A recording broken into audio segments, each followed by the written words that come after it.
Baiklah anak-anak kami, mari kita lanjut lagi. Kalau kita perhatikan untuk contoh yang kedua, yang juga terpaut dengan fungsi trigonometri. Dimulai dari pertanyaan, tentukanlah turunan pertama dari fx sama dengan cos x. Dengan mengingat bahwa konsep turunan adalah limit delta x mendekati 0 seperti yang tadi kita bicarakan, maka fx tambah delta x adalah limit delta x mendekati 0, cos x tambah delta x dikurang cos x dibagi dengan delta x. Dia menjadi f aksen x sama dengan limit delta x mendekati 0 min 2 sin setengah jumlah, sin setengah selisih, dengan mengingat bahwa cos P dikurang cos Q adalah min 2 sin setengah jumlah, sin setengah selisih. Maka yang ini menjadi 2x tambah delta x, ini menjadi setengah delta x. Sehingga f aksen x sama dengan limit delta x min 2 sin x tambah setengah delta x kali sin setengah delta x dibagi, yang ini seperti tadi yang kita terapkan itu menjadi 2 kali sin setengah delta x. Ini berdasarkan konsep limit yang ini akan menjadi nilai 1, 2-nya habis. Jadi min sin x tambah setengah kali 0 menjadi min sin x. Maka turunan dari fx sama dengan cos x adalah min sin x.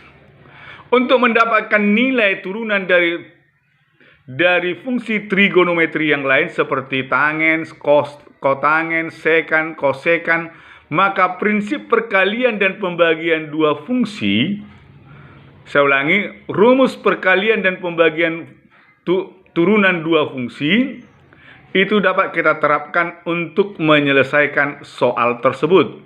Contoh, kalau kita hendak mencari turunan dari fx sama dengan tangens x, maka tangens x itu tidak lain daripada sin x per cos x.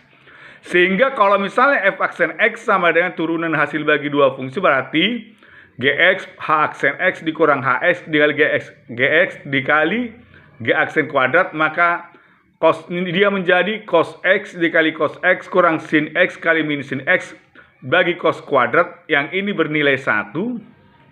Jadi 1 per cos kuadrat itu akan menjadi sekant kuadrat x.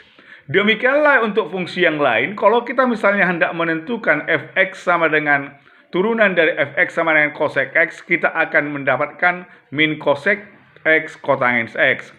Kalau kita hendak menurunkan sekant, maka kita akan mendapatkan turunannya adalah sekant tangens. Jika kita hendak menurunkan kotangens, maka kita akan memperoleh turunannya adalah min cosec kuadrat. Prinsip inilah yang digunakan untuk menentukan turunan dari fungsi-fungsi yang lain kalau identitasnya dapat dinyatakan dalam bentuk perkalian dan pembagian dua fungsi. Andaikan misalnya fx itu adalah sin u dan u itu merupakan turunan dari dan u itu merupakan fungsi dari x, maka f aksen x sama dengan u aksen cos u. U aksen cos u. Oleh sebab itu ini berlaku untuk semua fungsi trigonometri di mana u adalah fungsi dari x. Untuk itu coba dijawab dulu soal yang terdapat pada bahagian di bawah ini, yaitu 3 soal, dan itu diberikan jawabannya melalui WA. Sampai di situ pertemuan kita pada hari ini, nak. Coba dipelajari kembali dan diperdalam, dan silakan untuk mengambil soal-soal yang lain dan bisa nanti ditanyakan kepada saya melalui WA dan saya akan coba untuk menjawabnya. Sampai di sini pertemuan kita.